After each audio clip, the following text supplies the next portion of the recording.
Hello बच्चों, let's read this question. The question says that stability of alpha helix structure of protein depends upon option A dipolar interaction, option B hydrogen interaction bonding interaction, option C van der Waals force, option D pi stacking interaction.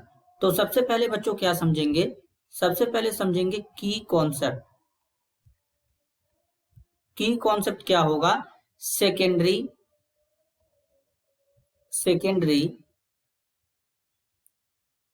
Structure of protein. अब बच्चों basically अगर हम protein की बात करेंगे तो जो secondary structure होता है प्रोटीन का, the secondary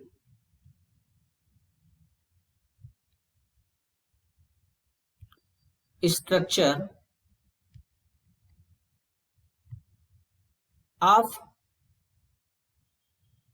protein refers to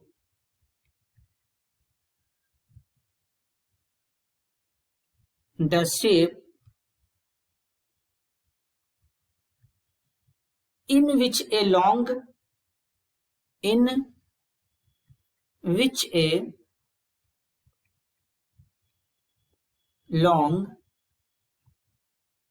polypeptide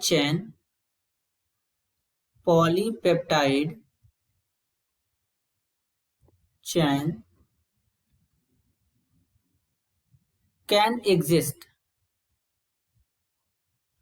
means इसमें पॉलीपेप्टाइड चेन जो होता है पाया जाता है बच्चों। अब ये दो फॉर्म में एग्जिस्ट करता है, एक होता है अल्फा हेलिक्स, दूसरा होता है बीटा प्लीटेड शीट स्ट्रक्चर। तो अब बेसिकली यहाँ पर अल्फा हेलिक्स का बात किया जा रहा है बच्चों। तो बेसिकली जो अल्फा हेलिक्स होता है बच्चों, इसका स्ट्रक्चर कुछ इस तरीके से 3D मॉडल में प्रेजेंट होता है। इस तरीके से यहाँ पर 3D मॉडल में इसका स्ट्रक्चर प्रेजेंट होता है।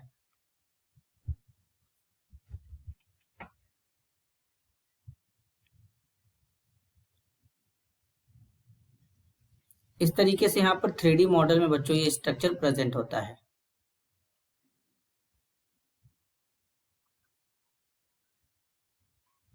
अब इसमें क्या होता है बेसिकली, यहाँ पर बात करेंगे तो इसमें पेप्टाइड चेन पाया जाता है।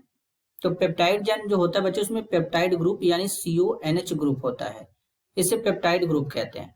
तो इसमें कुछ इस तरीके से होता है बच्चों। यहाँ पे सबसे पहले तो इस तरीके से हो जाएगा, कार्बन के साथ में डबल बॉन्ड O हो जाएगा, ऑक्सीजन के पास इस तरीके से लोन पेयर भी होता है।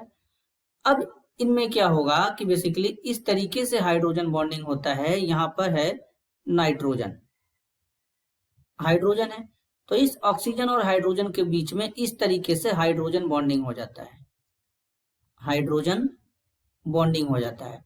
और हाइड्रोजन बॉन्डिंग होने की वजह से इसका जो स्टेबिलिटी है बच्चों वो इंक्रीज कर जाता है। तो इसी तरीके से ढेर सारे यहाँ पर ये प्रेजेंट रहेंगे बच्चों। यहाँ पर ढेर इसी तरीके से पॉलीपेप्टाइड चेन होते हैं और इनमें इस तरीके से हाइड्रोजन बॉन्डिंग जो होता है ये प्रेजेंट होता है, और इसी H बॉन्डिंग के वजह से इसके अंदर स्टेबिलिटी आता है। तो इसलिए यहाँ पर करेक्ट आंसर होगा option B, hydrogen bonding interaction. This is your answer. I hope you understood it well. All the best.